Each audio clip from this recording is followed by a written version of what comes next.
creating chaos. Now, that is how the leader of the European Union has described U.S. President Trump's new tariffs. Tariffs at levels that were last seen more than a century ago. Trump is convinced that the punitive tariffs will end America's huge trade deficit. He says countries have taken advantage of and abused the U.S.'s free trade policies for decades. But he doesn't blame them. He blames past U.S. presidents and administrations for making the abuse possible.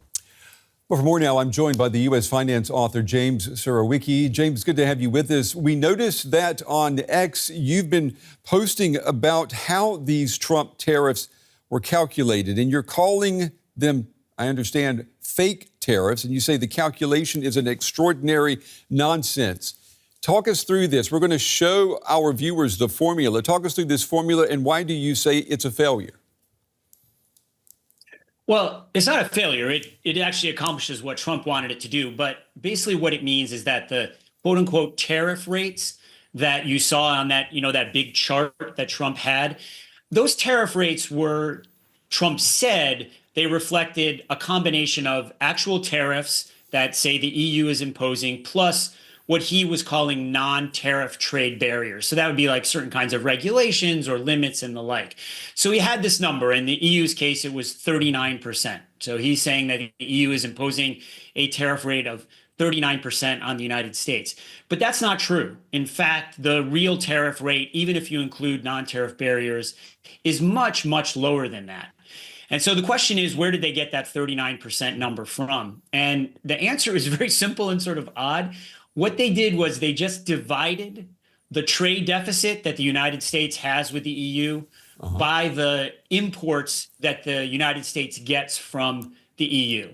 And if you do that math, what you find is that the trade deficit is about 39% of our imports from the EU. And they said that's the tariff rate that the EU is charging. So that's the math they did. They did that for every country on that list. They didn't go through and figure out what are the actual tariffs and trade barriers. They just did this simple formula and said, that's it.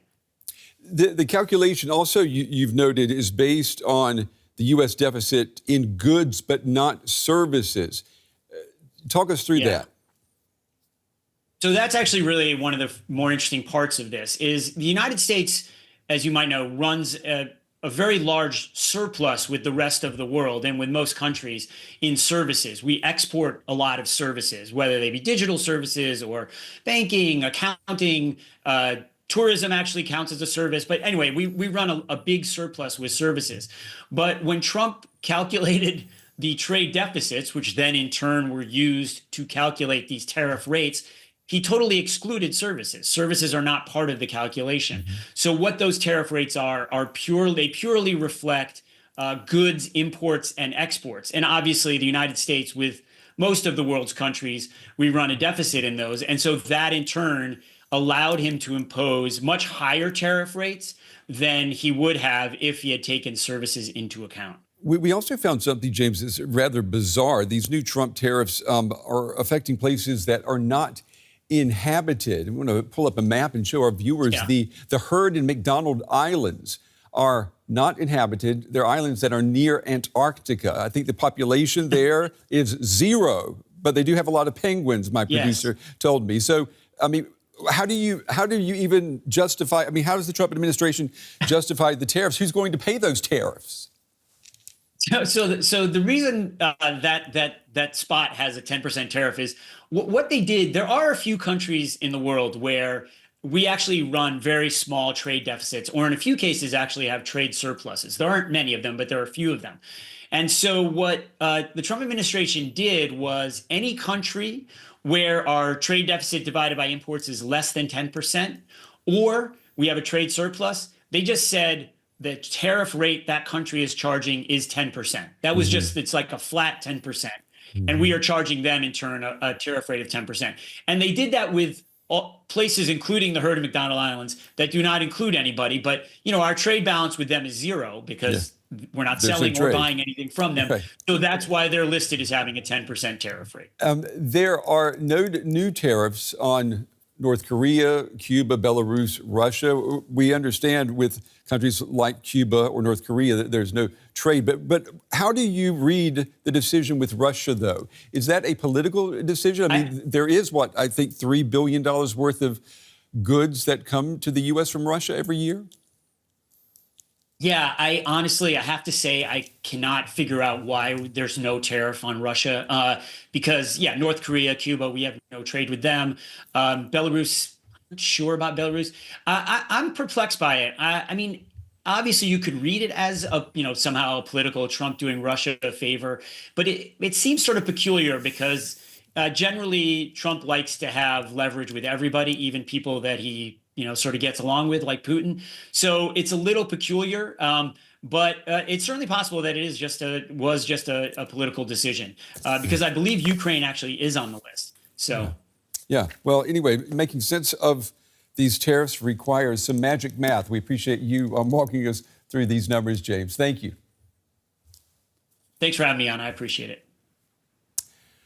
Well, I'm joined now by Colin Grabow. He's the Associate Director at the Cato Institute's Herbert Stiefel Center for Trade Policy Studies. Mr. Grabow, it's good to have you with us. You got our attention with your op-ed piece in USA Today, and this was before Trump's announcement, saying that the reciprocity argument was a fig leaf for protectionism. Has anything in the new tariffs changed your view? Absolutely not. I think it's total validation, I think, of the analysis of what I wrote in that piece. If the U.S. is truly interested in reciprocity, first, we would not be imposing a minimum of 10% on all countries. The United States has free trade agreements with a number of countries that we're imposing these tariffs on that provide for very low or no tariffs on U.S. products. I think it's all economic witchcraft. If you look at some of the tariff rates that have been announced, for example, Brazil is subject to 10% rates, even though the White House admitted on their one of their Twitter accounts yesterday that they have pretty high tariffs, I think in excess of 10%, 11%. And yet Singapore is also placed in that same bucket. So we're treating these two countries with very different trade policies, giving them the exact same treatment. I think this undercuts any notion that this is related to reciprocity. And furthermore, if this is truly about reciprocity, we would see these announcements accompanied by American announcements of the tariffs that we're cutting, of the non-tariff barriers that we're cutting to match those of our trading partners that have more open markets than we do. Well, what would you say then to those Americans who support these tariffs as a way to stand up to foreign competition? I think that if you're interested in standing up to foreign competition and making the United States a more competitive economy, a better place to do business, we should go in the opposite direction. We should be cutting tariffs, because tariffs are not just cutting tariffs, not a favor that we do for other countries. They're good for us, not just for consumers. They're also good for American businesses. Something like half of all U.S. imports are inputs used in the production of goods here in the United States. We make goods cheaper to import. It boosts the competitiveness of American businesses. Meanwhile, with regard to foreign trade barriers and a desire to address those, I completely understand that. I think that's a valid concern, but this is not the right way to go about that. Instead, we should pursue free trade agreements in which the United States and its trading partners agree to eliminate or vastly reduce most of their tariffs and non-tariff barriers. In fact, what's ironic about this is the United States is complaining, for example, about Vietnam's level of tariffs. Well, when President Trump took office in 2017, there was a free trade agreement on the table that would have reduced Vietnam's tariff levels to almost zero, Trans-Pacific Partnership, and Trump pulled out of it, and here we are today.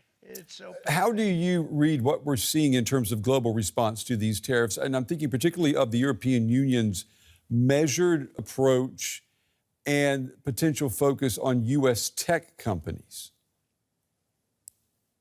Yeah, it's interesting to see. I think a lot of people are debating what's the right approach to handling this. Do we take more of a wait and see? Do we strike back hard? And time will tell which is the correct approach and the correct response. We're in uncharted territory here. It doesn't appear to be a big appetite for an all-out trade war. How concerned are you, though, that we're on this, I guess, spiraling process now of tit-for-tat trade tariffs that may not, be stopping anytime soon? Well, I am relieved that so far we have not seen dramatic responses from U.S. trading partners that could further exacerbate this. But I am concerned that I don't think there's any reason to think that we've seen the end of this. That now Trump will move on and consider our trade issues resolved. So what's the end game here? That's not apparent. So I guess there's relief that we haven't seen a global trade war touched off yet. The plan of this is not constructive, and I don't know where it all ends. Well, since you're in the United States, let me ask you, do you see any likelihood of Congress acting against these tariffs? I mean, is there anything that U.S. lawmakers could do to break or stop the U.S. president at this point? Yes, I believe we just saw some legislation introduced that would require any tariffs beyond 60 days imposed by the president to be approved by Congress. I think that would be a welcome move. Unfortunately, we're in a moment here right now where Republicans have majority in both houses of Congress, and Republicans are very reluctant to cross President Trump, the leader of their party. So I think Republicans have to make a choice. On the one hand, they want to support the president, who is the leader of their party and holds enormous sway. On the other hand, I suspect a lot of them recognize that this is very bad for the U.S. economy, that there will be negative economic consequences to be paid, and they want to head that off. So whether that those concerns about the economy will trump their political concerns, we'll just have to see. How concerned are you that we are about to see consumers in the U.S. go on a shopping spree, rush to buy everything that they can afford that is imported, knowing that in a couple of months, those same things may be completely exorbitantly expensive? I mean, are we going to see a jump in retail sales for the next month or two, and then come this summer, good luck trying to afford a new car, for example? Well, my understanding is the tariffs should hit pretty soon. I think next week, in fact, we'll start to see them, a lot of them start to take effect. And what we've seen with other tariffs, for example, with steel, is sometimes the prices go up even before the tariffs take effect, just in the expectation of the tariffs taking effect and the impact on the market. So I say good luck to consumers that are rushing out to buy goods before the tariffs bite. But I think if they're waiting until this summer, that could be too late. I suspect we'll see the impacts start to hit sooner rather than later. Wow. All right, Colin Grabow from the Cato Institute. Mr. Grabow, we appreciate your time and your insights tonight. Thank you. Thank you.